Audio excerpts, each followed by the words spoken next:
kur po them dikur dasmat janë bërë me njerëzit e afërm, me njerëzit e gjakut, me nipa, me mesa, po jo me shoqëri. As me meq të spare.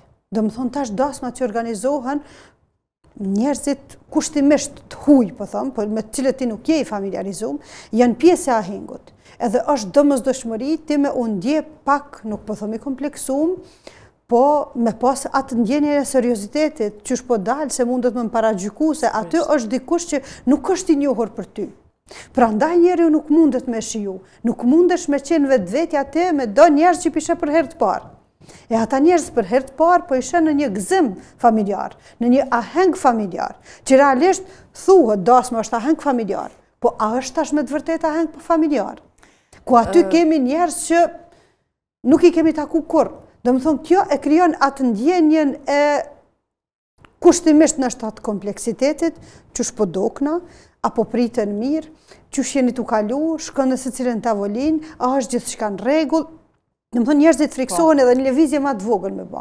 Për derisa për para, është bë dasma, nipat, mesat, farefisi, do më thonë gjithë kush është njohur me njëni tjetrin, nuk e ke pas dert as ka për dore me valzu, as nuk e ke pas dert ape bën në një lëvizje të pahishme, sepse krejt ata njerëz të ka njoft, ke qenë vetvetja, edhe mas po këti jesh qetësu çka po han ose çka po penta.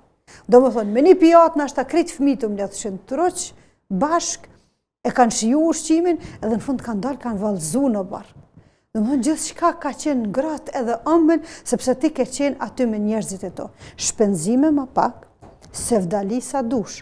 Do më thonë sevdaja, dëshira, për me u knaq, nuk është detyrimisht me hedhë para pa mendu. 50.000 euro një dasëm, 100.000 euro ndoshta një dasëm.